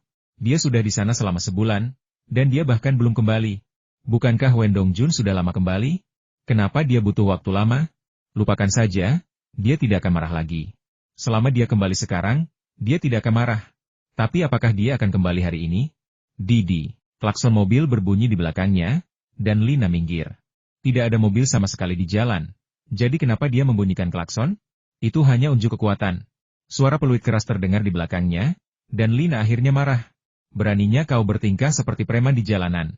Dia tiba-tiba berbalik, hendak berteriak, tetapi tiba-tiba senyum mengembang di wajahnya. Feng Yu lah yang kembali. Lina, kamu mau kemana? Surat pemberitahuannya sudah sampai, kan? Tanya Feng Yu sambil menjulurkan kepalanya keluar jendela dan tersenyum. Ya, kita sudah sampai. Kamu baru saja kembali? Ya, perjalanannya lebih dari 3 jam. Oh, dan saya tidak tahu di mana harus mengambil surat pemberitahuannya. Bisakah Anda mengantar saya ke sana? Sekolahnya kecil sekali. Bagaimana mungkin dia tidak tahu di mana harus mengambil pengumuman itu? Namun, Lina tidak membocorkan kebohongan Feng Yu dan berjalan menuju mobil. Feng Yu keluar dari mobil dan dengan sopan membukakan pintu untuk Lina silakan masuk. Dari mana mobil ini berasal? Bagaimana kau bisa menyetir? Tanya Lina penasaran. Di seluruh pertanian, hanya para pemimpin pertanian yang memenuhi syarat untuk mengendarai mobil kecil ini. Keluarga kaya lainnya memang memiliki mobil, tetapi mereka biasanya membeli jeep lokal, yang murah dan mudah digunakan. Aku yang beli, ya? Mobil ini nyaman banget buat duduk. Genggam erat, ayo. Jadi, aku lumayan jago nyetir, kan? Aku sudah menyetir lebih dari 10 tahun. Teruslah membual. Berapa umurmu? Pernahkah kamu melihat mobil waktu kecil? Lina memutar matanya ke arah Feng Yu. Feng Yu tersenyum, tetapi tidak berkata apa-apa. Saya sudah mengemudi selama lebih dari 10 tahun, tetapi itu baru 2 kehidupan yang digabungkan. Ini untukmu. Aku membelinya karena menurutku ini terlihat bagus. Feng Yu menyerahkan jepit rambut merah muda berpita kepada Lina. Siapa yang mau barang-barangmu? Tanya Lina, tetapi ia langsung menyambarnya dan meletakkannya di kepalanya dengan tidak sabar. Feng Yu membengkokkan cermin dan membiarkan Lina melihatnya. Dia berpikir untuk memberi Lina sesuatu yang lain, seperti pakaian atau perhiasan, tetapi Lina masih di pertanian. Bagaimana dia akan menjelaskan kepada orang tua Lina bahwa dia telah mengambil barang-barang Feng Yu? Jepit rambut ini cocok. Harganya murah dan akan mudah dijelaskan ketika dia pulang. Yang terpenting, Lina suka jepit rambut, dan tidak ada jepit rambut yang bagus di pertanian. Ketika dia berusia 15 tahun, dia secantik buah persik atau plum, dengan tatapan mata yang hidup, dan dia begitu menawan sehingga dia melupakan dunia di sekelilingnya. Feng Yu menatap Lina dengan tatapan kosong. Senyumnya mampu membuat orang melupakan kesedihan mereka. Mengapa kamu selalu melihatku? Lina menundukkan kepalanya, wajah cantiknya memerah. Feng Yu entah kenapa ingin menggodanya. Aku sedang melihat ke kaca spion untuk melihat apakah ada mobil di belakangku. Lina tertegun dan menatap Feng Yu dengan marah. Hahaha, aku cuma bercanda. Kamu cantik, dan aku jadi ingin melihatnya lebih dekat. Wajah cantik Lina semakin memerah, dan dia menundukkan kepalanya dengan malu-malu omong kosong. Feng Yu tersenyum dan tidak menjawab. Ia perlahan melaju menuju sekolah, aroma merah muda tercium dari mobilnya. Setibanya di sekolah, Feng Yu mengambil surat pemberitahuan untuk dirinya dan Wen Dongjun. Ia ingin tinggal bersama Lina lebih lama, tetapi sayangnya hari sudah siang dan Lina harus pulang. Feng Yu pergi begitu saja, dan para guru bergosip di belakangnya. Keluarga anak ini pasti kaya raya. Kudengar adiknya menemukan pria kaya di kota. Lihat, dia bahkan bisa naik mobil. Mobil itu, kan? Para guru perempuan, khususnya, meratapi nasib buruk mereka sendiri. Kenapa mereka tidak bisa menemukan pria kaya di kota? Zaman sekarang, asal berani dan mau bekerja keras, kebanyakan orang yang berbisnis bisa dapat penghasilan lebih banyak daripada yang bekerja. Feng Yu tidak peduli dengan diskusi ini dan mengantar Lina pulang. Ayo main di sungai besok. Aku akan menyetir untuk menjemputmu. Tidak, orang tuaku tidak mengizinkanku keluar. Kalau kamu tidak sendirian, bilang saja ini reuni kelas. Kita cuma berempat yang masuk SMP nomor 3, jadi kita harus saling menjaga di masa depan. Kalau kamu bilang ke orang tuamu, mereka pasti setuju. Aku akan jemput Liu Kun. Lina juga ingin keluar dan bermain, jadi dia mengangguk setuju jam berapa besok? Ayo kita lakukan jam 8 pagi. Kita piknik siang nanti, dan aku akan mengirimkannya kembali sebelum senja. Itu saja, kata Feng Yu dengan nada mendominasi. Sesampainya di rumah, Lina memberitahu orang tuanya, dan mereka setuju. Mereka akan sekelas di SMA, dan masih bersekolah di kota, jadi mereka harus saling menjaga dan menghindari perundungan dari siswa kota. Liu Kun menerima undangan Feng Yu dengan senang hati, terutama karena dia belum pernah naik jeep sebelumnya ketika dia mendengar Feng Yu akan menjemputnya. Bu, ayah, aku kembali. Oh, anakku sudah pulang. Kamu sudah makan siang? Mau makan apa? Ibu akan memasakkannya untukmu. Melihat putranya pulang, wajah Zhang Muhua penuh dengan rasa sayang. Ia merasa sedikit tidak nyaman dengan lamanya putranya di Harbin. Semangkuk mie dengan pasta kedelai untuk makan siang sudah cukup, dan kita bisa makan pangsit untuk makan malam? Baiklah, duduklah dan tonton TV sebentar. Di mana ayahku? Aku pergi memancing dengan Paman San Mu di halaman belakang. Kamu cuma pamer mobilmu. Ikan yang kamu tangkap bahkan tidak sepadan dengan uang bensinnya. Feng Yu tersenyum. Uang bensin sedikit ini tidak seberapa. Lagi pula, uang yang diperoleh Feng Yu dalam sebulan lebih banyak daripada yang bisa dihabiskan orang tuanya dalam setahun. Sore harinya, ia mengantarkan surat penerimaan kepada Wen Dongjun, dan mereka berdua menghabiskan sore itu bermain Super Mario. Putranya telah diterima di SMP nomor 3 terbaik di kota itu, jadi Wen Deguang membiarkannya pergi dan bermain. Keesokan paginya, Feng Yu mengendarai jeep yang terisi bahan bakar penuh, menjemput Lina dan Liu Kun, dan melaju ke tepi sungai. Begitu sampai di tepi sungai, Wen Dongjun, bertelanjang dada dan hanya mengenakan celana pendek, bergegas masuk ke air sambil mencengkeram ban dalam mobil. Liu Kun melakukan hal yang sama, dan mereka berdua bermain air sambil bersenang-senang. Feng Yu dan Lina membawa pancing dan tas jaring mereka dan pergi ke teluk untuk memancing. Tepi sungai, angin sepau-sepai, rumput hijau, air mengalir, pohon willow yang menangis, hari yang cerah. Pemandangannya seindah lukisan. Lina duduk dengan tenang di samping Feng Yu, mengenakan gaun panjang kuning cerah dan jepit rambut pemberian Feng Yu kemarin. Sinar matahari menyinarinya, memancarkan lingkaran cahaya. Seorang gadis muda di masa keemasannya berjalan ke dalam lukisan yang indah ini, seolah-olah ia telah menyatu dengannya, membuat lukisan itu semakin indah. Kecelakaan. Segenggam air memercik ke wajah Feng Yu, dan perasaan indah itu langsung hancur. Kamu lagi mancing apa? Ayo turun dan main. Airnya nggak dingin sama sekali. Wajah Wen Dongjun yang tersenyum tiba-tiba menjadi sangat menyebalkan. Kecelakaan. Liu Kun juga memercikkan air ke kepala Feng Yu. Seharusnya dia tidak membawa mereka berdua ke sini. Akan jauh lebih baik jika hanya mereka berdua. Setelah beberapa kali mencipratkan air, Feng Yu benar-benar kesal. Ia melepas pakaiannya dan bergegas masuk ke air hanya dengan mengenakan celana pendek. Ia bertarung 1 lawan 2 dan mencipratkan air dengan liar ke arah 2 orang yang merusak suasana. Setelah beberapa saat, Lina juga berjingkat ke dalam air dan membantu Feng Yu memercikkan air ke Wen Dongjun. Gaun Lina langsung basah kuyup, dan Feng Yu segera meminta Lina berhenti. Ia menghentikannya dan menyuruhnya kembali ke mobil, lalu berganti dengan celana pendek dan baju lengan pendek lain yang dibawanya. Ia kemudian menjemur gaun itu di atap mobil. Gaun itu menempel di tubuhnya. Ia bisa melihatnya, tetapi tidak ada orang lain yang boleh melihatnya. Ayo, aku akan mengajarimu berenang. Feng Yu menarik Lina menjauh dari kedua idiot itu. Mereka tidak bisa berenang dan hanya terombang-ambing di air. Lina masuk ke dalam air dan perlahan ditarik lebih dalam oleh Feng Yu. Air sudah mencapai lehernya. Ia memegang erat lengan Feng Yu, tidak berani masuk lebih jauh. Percayalah padaku, rileks perlahan, angkat kakimu ke atas, dan aku akan menahanmu. Lina menggelengkan kepala dan mengangkat kakinya. Bukankah dia akan minum air sungai? Feng Yu tiba-tiba melayang dan menatap Lina. Lina gagal meraih tangan Feng Yu, kakinya tiba-tiba terpeleset, dan ia pun jatuh terlentang. Feng Yu berdiri tegak sambil mengapung di air, memegang pinggang Lina dengan kedua tangannya, membiarkan Lina mengapung telentang di atas air. Jangan takut, aku di sini. Lihat, mudah, kan? Asal kamu tidak takut, orang normal manapun bisa mengapung di air. Aku lupa apa yang dikatakan guru, bahwa massa jenis tubuh manusia lebih kecil daripada massa jenis air. Lina berhenti mengayuh dengan tangan dan kakinya, lalu perlahan-lahan rileks. Ia mendapati dirinya benar-benar mengambang di atas air. Tapi bagaimana caranya aku membalikkan badan? Putar pinggangmu pelan-pelan. Aku akan menopangmu. Jangan khawatir. Saat Feng Yu menopangnya, telapak tangannya tak sengaja menyentuh pinggul Lina. Lina panik, dan tubuhnya yang setengah berputar tiba-tiba berputar, mendarat telentang lagi. Maaf, aku tidak bermaksud begitu. Tidak apa-apa, kata Lina sambil menutup matanya. Tidak apa-apa, Feng Yu mengerjap. Apakah ini dorongan untuknya? Kecelakaan. Segenggam air lagi dituangkan ke kepala Feng Yu. Kenapa kalian berdua bersembunyi di sini? Kemarilah dan bermainlah. Sial, si idiot Wen Dongjun itu lagi. Aku sedang mengajarinya berenang. Kamu main dulu, kami akan segera sampai. Feng Yu menyeka air dari wajahnya dan berteriak. Kamu mau ngajarin aku berenang? Aku ahlinya.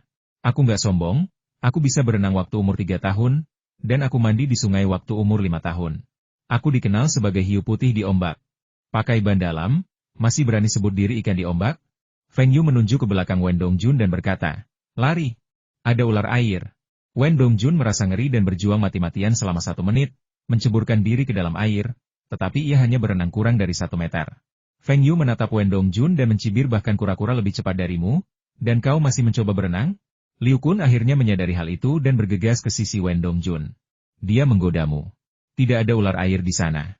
Ayo, aku melihat perangkap di sana. Ayo kita ambil. Feng Yu berbalik, menggosok tangannya, dan berkata, ayo, aku akan terus mengajarimu berenang. Aku lelah.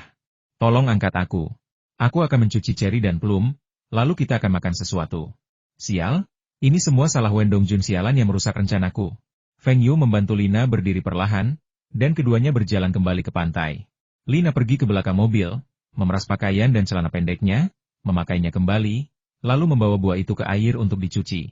Feng Yu kembali ke tempat memancingnya, mengangkat pancingnya, dan melihat cacing tanah sudah dimakan.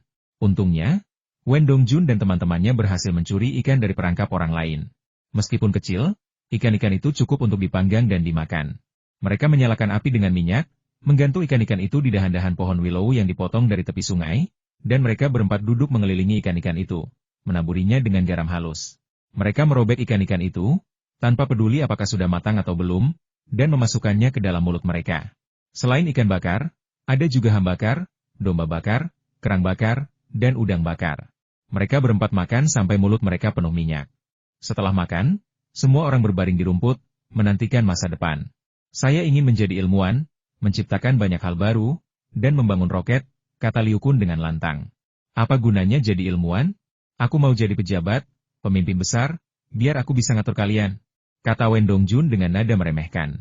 Lina tersenyum dan berkata, saya ingin menjadi guru, seperti guru San, dan membantu mereka yang tidak mampu bersekolah. Feng Yu merentangkan tangannya dengan bangga. Mimpiku adalah menghasilkan uang, banyak uang, dan mewujudkan impianmu pada saat yang sama. Huai-huai cepat kemari, ada sekelompok bebek liar di sini. Wen Dongjun berbaring di rumput dan melambaikan tangan ke arah Feng Yu.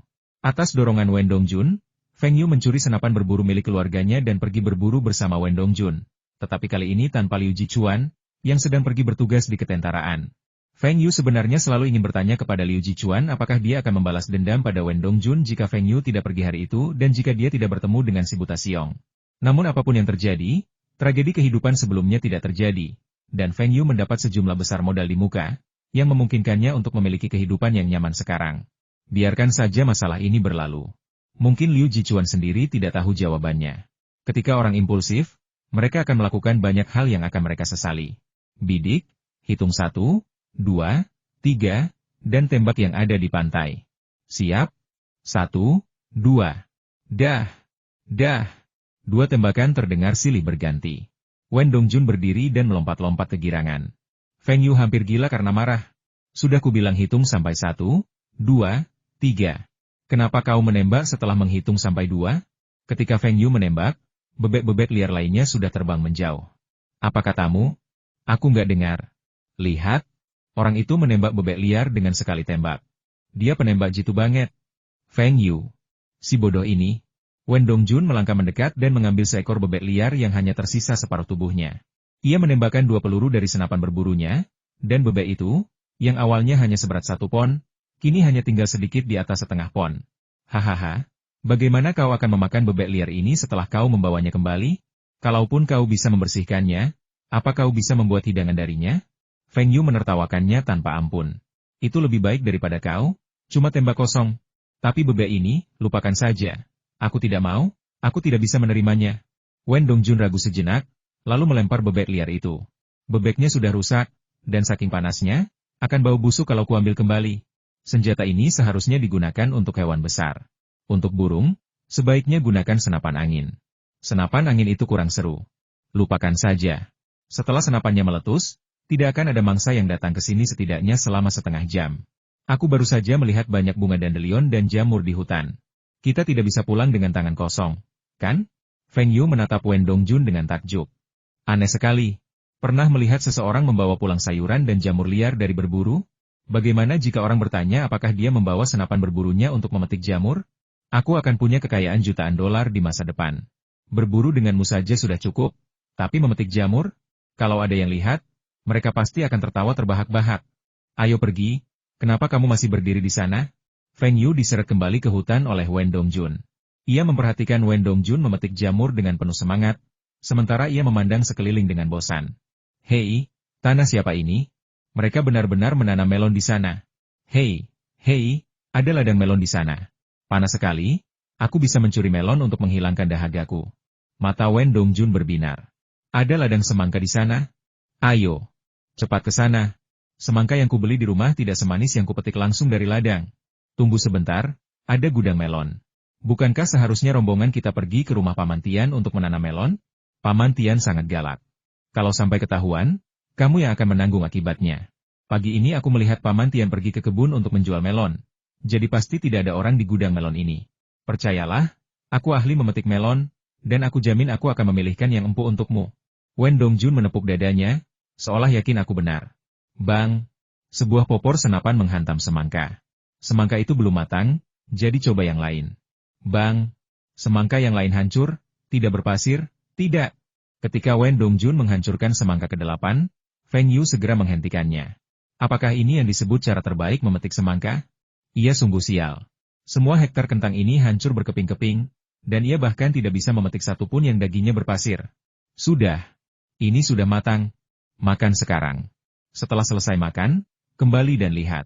Mungkin bebeknya lupa dan kembali lagi. Baiklah, kita jalani saja. Aku membuat kesalahan hari ini. Beberapa hari yang lalu, ketika aku dan saudara Liang datang ke sini, akulah orang ketiga yang memilih yang berpasir. Kata Wen Dongjun dengan bangga. Feng Yu benar-benar ingin bertanya padanya. Apa yang bisa dibanggakan? Tepat saat mereka berdua memegang setengah semangka dan memakannya, sebuah kepala kecil muncul dari gudang melon. Tian Jie disuruh orang tuanya untuk menjaga ladang melon hari ini. Ia berencana untuk tidur siang nanti. Tetapi tiba-tiba ia mendengar suara-suara di luar. Pencuri melon. Kita semua satu kelompok. Kalau kita haus di jalan dan ingin memetik melon untuk dimakan, tak ada yang akan menghentikan kita. Kita bahkan bisa langsung datang ke gudang melon untuk mencarinya, dan dia akan menggunakan pisau untuk memotong daging buahnya yang berpasir. Dia sebenarnya tidak ingin ikut campur, tetapi Wen Dongjun menghancurkan satu dengan gagang senapannya, lalu menghancurkan yang lain, dan terus menghancurkan banyak lagi. Dia di sini bukan untuk makan melon, dia jelas di sini untuk menghancurkannya demi kesenangan. Tian Jie berjalan dengan gagah berani, dan dua orang yang tengah makan melon dengan kepala tertunduk sama sekali tidak memperhatikannya. Kau mencuri melon. Tian Jie tiba-tiba melompat keluar dan berteriak. Wen Dongjun cepat-cepat melempar semangka itu, berbalik dan mengarahkan senapannya ke arah Tian Jie. Tian Jie ketakutan. Untuk mencuri semangka, apa dia perlu senapan berburu? Moncong hitam senapan itu mengarah padanya, dan kakinya pun lemas.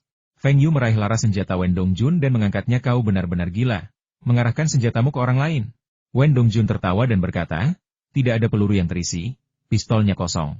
Sambil berkata demikian, ia menarik pelatuknya ke arah langit untuk membuktikannya. Itu tidak akan berhasil. Lihat betapa takutnya Tianjie. Dia hampir menangis. Feng Yu meletakkan senapannya dan berjalan ke arah Tianjie. Wah, Tianjie mulai menangis saat itu. Saking takutnya, ia sampai lupa menangis. Sambil menangis, ia menggaruk wajahnya dengan tangan. Dalam waktu kurang dari setengah menit, wajah mungilnya dipenuhi noda. Wen Dongjun tercengang. Ia baru saja mencoba menakut-nakuti anak itu, tetapi bagaimana mungkin ia begitu mudah ketakutan? Waktu kecil, ia berani menyentuhnya dengan tangannya. Jangan menangis, aku hanya menggodamu. Wah wah, Tianjie menangis tersedu-sedu, sementara Wen Dongjun menggaruk kepalanya dengan cemas. Apa yang harus dia lakukan? Kalau dia kembali dan ayahnya dimarahi, dia akan dipukuli lagi dengan ranting pohon willow. Sudah kubilang, berhenti menangis. Apa maumu? Tanya Wen Dongjun dengan kesal. Ayah memintaku untuk melihat melon itu, dan kamu menghancurkan melon itu. Jangan merengek. Aku akan ganti rugi, oke? Lihat melon-melon ini. Aku akan memberimu 100 jin, totalnya 3 yuan. Aku akan memberimu 5 yuan, oke? Wen Dongjun mengeluarkan 5 yuan dari saku Feng Yu dan memasukkannya ke tangan kecil Tianjie. Feng Yu berbalik dan menatap Wen Dongjun. Kenapa kau mengambil uangku?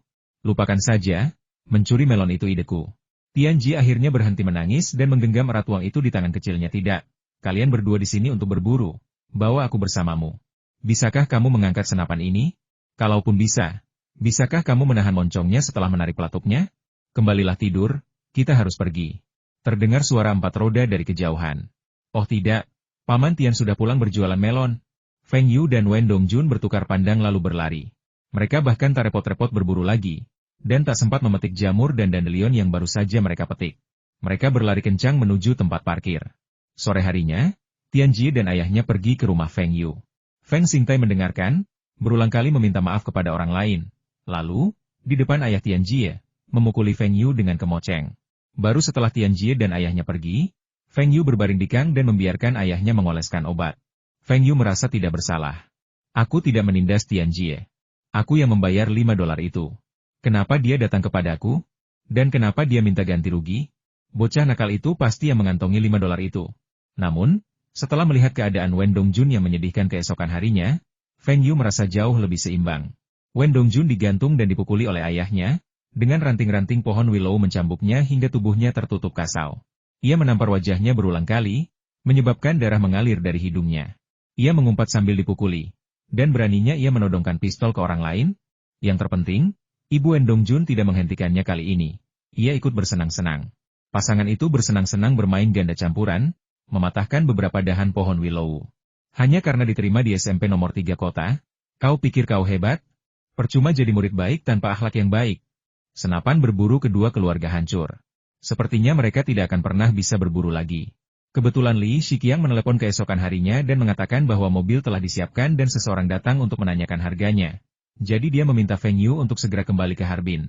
Feng Yu menemukan alasan dan melarikan diri dari pertanian. Dia harus menjauh dari Wen Dongjun. Si idiot ini, mulai sekarang. Dia adalah pengkhianat rekan setim profesional. Xiao Yu, kamu sudah kembali. Berapa harga jual mobil ini? Beberapa orang sudah bertanya. Li Shiqiang terus berbicara ketika melihat Feng Yu. Apakah mereka meninggalkan informasi kontak mereka? Kita sudah simpan semuanya. Tapi kenapa kamu tidak mengizinkan kami menjualnya? Bukankah harganya akan turun kalau kita simpan mobilnya lebih lama? Feng Yu melirik Li Shiqiang dan berkata, siapa yang bilang begitu? Bukankah mereka sudah menawar dengan harga tinggi? Aku jamin dalam 3 hari, harganya akan naik. Menurut persyaratan Feng Yu, satu mobil dari setiap model harus diperbarui, dan dia ingin menaikkan harga mobil-mobil ini. Apa saja mobil mewah di Tiongkok saat ini? Mercedes-Benz dan BMW, 2 merek yang baru saja mendapatkan reputasi kuat di Tiongkok. Lalu ada Toyota, yang berekspansi dari selatan ke utara, dengan Crown sebagai merek utamanya. Merek mobil lain masih relatif kurang dikenal di Tiongkok. Ada mobil-mobil mewah, tetapi hanya sedikit orang yang mengenalnya. Misalnya, di antara merek-merek mobil mewah Inggris yang didatangkan Feng Yu kali ini, hanya Rolls-Royce yang cukup dikenal di dalam negeri, sementara merek-merek lainnya kurang memuaskan. Kebanyakan orang kaya saat ini adalah Tuhao. Apa itu Tuhao? Mereka adalah orang-orang berpendidikan rendah, yang suka pamer dan boros. Namun, Jumlah mobil impor di Tiongkok saat ini terbatas, dan dalam banyak kasus, Anda bahkan tidak bisa membelinya jika punya uang. Terlebih lagi, ada banyak orang semikaya, yang hanya kaya tetapi tidak terlalu kaya. Mereka sangat membutuhkan mobil bagus untuk dipamerkan, tetapi mereka tidak mampu membeli mobil impor baru. Target Feng Yu adalah mereka. Siapapun yang bisa menyetir, kemarilah.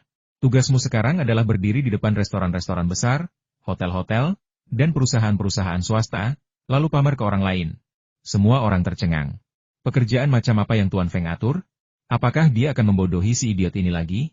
2 mobil istimewa melaju ke Hotel Harbin hari ini. Mobil-mobil itu sangat rendah, tetapi penampilannya sangat menarik perhatian. Satu merah, yang lain biru, membuat orang yang lewat tak kuasa menahan diri untuk tidak meliriknya. Hei, 2 orang keluar dari mobil, apakah mereka sedang bertengkar? Bagaimana caramu menyetir? Apa kau tahu cara menyetir? Mobilku bernilai jutaan, Jaguar. Kau pernah dengar Jaguar? Apa kau sanggup membayar ganti rugi kalau mobil itu menabrakmu? Seorang pemuda berkacamata kodok keluar dari mobil biru dan mendorong pemuda yang keluar dari mobil merah. Saat berbicara, ia sengaja mengulang kata Jaguar 2 kali dengan suara keras. Ceka mobilmu memang yang terbaik. Mobilku juga bernilai jutaan. Lotus, mobil sport Lotus. Kau tahu itu? Pemuda di mobil merah itu juga membalas dengan keras.